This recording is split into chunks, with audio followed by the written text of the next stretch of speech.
Caught my wife hooking up with some dude from work. I mean, I never saw it coming. It's like a punch in the gut. I poured my heart and soul into this marriage, thought she was my soulmate, you know? And now it feels like she just tossed me aside after a decade together. She used to be everything to me, courageous, strong, honest.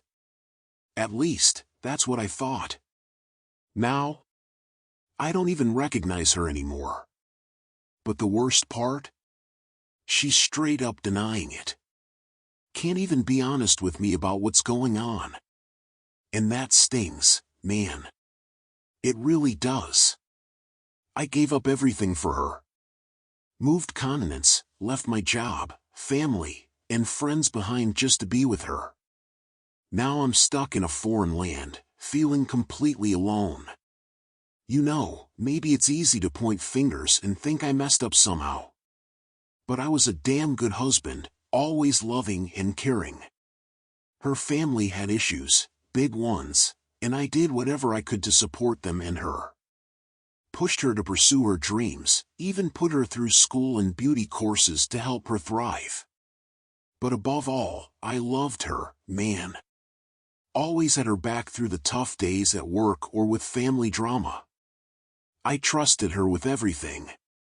I wasn't perfect, sure, but I tried my damned best. Never raised my voice or laid a hand on her. And I sure as hell never cheated. I grew up in a messed up home, with a dad who was a total monster to me and my mom. Swore I'd never be anything like him, and I've stuck to that like my life depends on it. The past 6 months have been hell. I could sense her pulling away, always busy with friends, work trips, or events I wasn't even invited to. Meanwhile, I'm busting my butt at work, trying to keep our home running smoothly just to grab a few moments together. Eventually, I hit a breaking point and suggested couples therapy. But instead of listening, she flipped it all on me, making me doubt myself with her gaslighting and lies. So, I took a step back and started seeing a therapist on my own. Then, she jets off on another work trip, and bam, I stumble upon proof of her affair. I couldn't ignore it, so I hired a PI to confirm what I already knew deep down. Now, we're heading for divorce, and honestly, I just want to move on. But where do I even begin? It's like my heart's been stomped on, and I'm not sure I'll ever love the same way again. I'm left with a million questions haunting me. How long was this going on? Were there others? What the hell changed? Why did she do it? It's like a nightmare I can't wake up from, and I wouldn't wish this pain on my worst enemy. This is a wound that cuts deep. Moving forward feels like a huge step, especially with the whole finding my own place thing. But hey, it's just the beginning of me putting my life back together. Thinking of diving back into my old hobbies and staying active to rediscover myself outside of the relationship. Gotta find joy in the stuff that's all about me. When it comes to loving again and moving on, I'm just taking it day by day. Healing's a process, you know? It's okay to feel sad about what's gone. But I'm not letting this pain hold me back. Someday, when I'm good and ready, I'll find someone who gets me. Until then, I'll be real about where I'm at and take things easy. Cutting off contact with my ex and her family is a no-brainer for my own peace of mind. Sometimes you gotta shut the door to move forward, you know? And hey, here's a tip, always keep an eye out for trust. It's cool to believe in people, but it's okay to double-check things too. I'm not alone in this journey, and I know there's brighter stuff ahead. I'll take care of myself, hang with my crew, and just keep moving forward. I've totally got this. When it comes to loving again and moving on, I'm just taking it day by day. Healing's a process, you know? It's okay to feel sad about what's gone. But I'm not letting this pain hold me back. Someday, when I'm good and ready, I'll find someone who gets me. Until then, I'll be real about where I'm at and take things easy. Cutting off contact with my ex and her family is a no-brainer for my own peace of mind. Sometimes you gotta shut the door to move forward, you know? And hey, here's a tip, always keep an eye out for trust. It's cool to believe in people, but it's okay to double-check things too. I'm not alone in this journey, and I know there's brighter stuff ahead. I'll take care of myself, hang with my crew, and just keep moving forward. I've totally got this. I was happily married to my wife. We had been married around 6 years. I will refer to her from here on as Sarah, not her real name. We traveled, ate together and spent time together basically every night for the first 6 years of the marriage. During 2019, I started to see some warning signs that, in retrospect, should have told me something was up. In early 2019, I had to be out of town for a work conference, the first time that I had ever been gone overnight from home without her. She immediately suggested that her friend might come visit and even stay over those days. Now for context, this friend 29M, I will refer to him as Mark, is someone she texted all the time. They were close friends, and I know for a fact had been intimate with before we met. I put my foot down and said no, pointing out he never came over in 6 years, except the one time I was gone. While she got mad, she respected my wishes to the best of my knowledge, and the scenes from the security cameras. There were other things as well that gave me pause, but for the interest of time I will move on. Now we arrive at the end of 2019. As we are in a movie theater together, I notice her writing messages to someone on her Apple Watch during the movie. This was very unusual for her to do, and the messages, although I can't remember them, were a bit strong for a coworker at a new job, but nothing overtly sexual/romantic. I ask her about it after the movie and she brushes it off. Her behavior changes, sitting away from me on the couch, changing in a different room, and so on.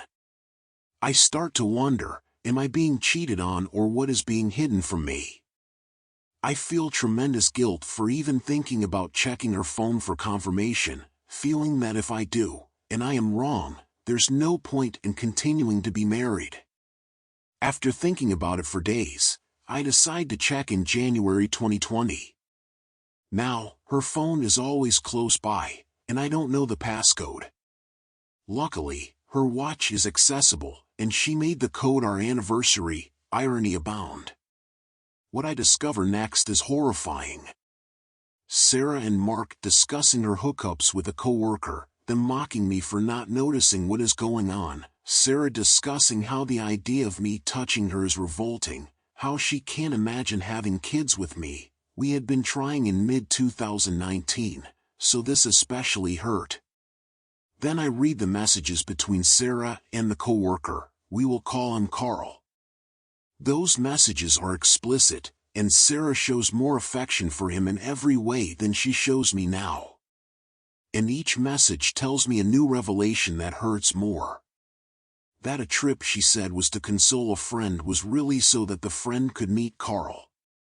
That she began changing in the bathroom so I wouldn't see the hickeys on her body.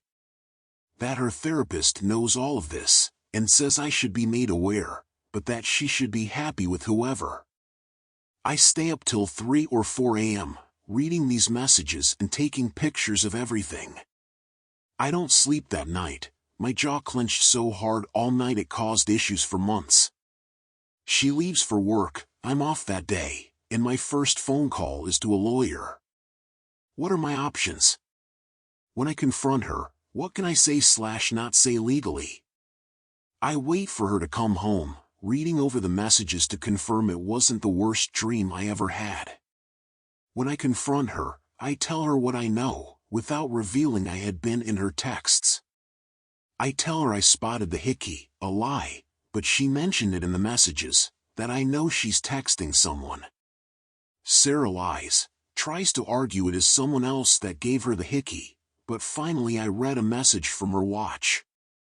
I guess what I expected was for her to break down and admit everything.